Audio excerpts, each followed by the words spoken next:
ನೋಡ್ರಿ, ಇಲ್ಲ ಇಲ್ಲ, ಜಮೀರ್ ಅವ್ರ ಹೇಳಿಕೆ ಅಲ್ಲಿ ಇಲ್ಲಿ ಚರ್ಚೆ ಆಗಿರ್ಬೋದು, ವೈರಲ್ ಆಗಿರ್ಬೋದು, ಮಾಧ್ಯಮದಲ್ಲಿ ಬಂದಿರ್ಬೋದು.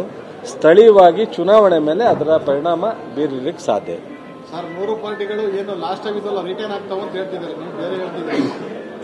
ಈಗ ಬಿಜೆಪಿಯವರು ಅವ್ರು ಗೆಲ್ತೀನಿ ಅಂತಾರೆ, ಕಾಂಗ್ರೆಸ್ನ ನಾವು ಗೆಲ್ತೀವಿ ಅಂತೀವಿ, JDS ಅವ್ರು ಗೆಲ್ತವೆ ಅಂತಾರೆ. ಬಟ್ ಆದರೆ ಸತ್ಯ ಈ ಚುನಾವಣೆ 23ಕ್ಕೆ ಬರೋದು. ನನಗೆ ನನ್ನ ಮಾಹಿತಿಗಿಂತ ನಿಮ್ಮಂತ ಮೀಡಿಯಾ ಅಭಿಪ್ರಾಯದೊಂದಿಗೆ ಹೇಳ್ತಾ ಇದ್ದೀನಿ.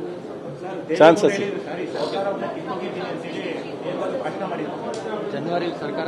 ನೋಡ್ರಿ, ದೇವೇಗೌಡರಂತ ಹಿರಿಯೋರು ಒಂದು ಪ್ರಜಾಪ್ರಭುತ್ವದ ವ್ಯವಸ್ಥೆನಲ್ಲಿ ರಚನೆ ಆಗಿರೋ ಸರ್ಕಾರನ ಸಿದ್ದರಾಮಯ್ಯನವ್ರ ಗರ್ವ ಮುರಿತೀನಿ, ಸಿದ್ದರಾಮಯ್ಯನವ್ರ ಸರ್ಕಾರ ತೆಗಿತೀನಿ ಅಂದರೆ ಅವ್ರಿಗೆ ಅದು ಸರಿ ಅನ್ಸಿದ್ರೆ ನಾನು ಅದ್ರ ಬಗ್ಗೆ ಕಾಮೆಂಟ್. ಅವರು ಅನೇಕರು ನಮ್ಮಂತ ಅವ್ರಿಗೆ ಅಡ್ವೈಸ್ ಮಾಡಿ ಮಾರ್ಗದರ್ಶನ ಮಾಡ್ಕೊಂಡು ಬಂದಿರ್ತಕ್ಕಂಥದ್ದು. ರಾಜಕೀಯ ವ್ಯವಸ್ಥೆನಲ್ಲಿ ನಾವು ಮಾತಾಡ್ಬೇಕು, ನಾನು ಅವ್ರ ಜೊತೆಲಿ ಇದ್ದಾಗ ಎಷ್ಟೋ ಸಾರಿ ನಮ್ಮೆಲ್ರಿಗೂ ಬುದ್ಧಿ ಹೇಳಿದ್ದಾರೆ. ನಮ್ಮ ಮಾತು, ನಮ್ಮ ನಡವಳಿಕೆ ವಿಚಾರ ತಪ್ಪಾದಾಗ ಈ ರೀತಿ ಅಲ್ಲ, ಸಾರ್ವಜನಿಕ ಬದುಕಿನಲ್ಲಿ ನೀವು ಈ ಥರ ನಡ್ಕೋಬಾರ್ದು ಅಂತ. ಅವರೇ ಇವತ್ತು ಈ ಥರ ಎಲ್ಲ ಮಾತಾಡಿದಾಗ ನಾನು ಅವ್ರ ಬಗ್ಗೆ ಪ್ರಶ್ನೆ ಮಾಡಲಿಕ್ಕಾಗಲ್ಲ.